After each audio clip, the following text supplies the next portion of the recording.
नाजरीन, आप देख रहे हैं इकरा उर्दू न्यूज में हूँ हैदर अली।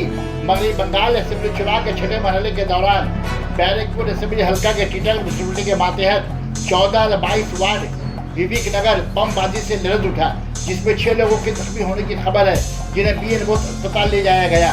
बीजेपी ने इस हादसे का तृणमूल पर लगाया इल्जाम।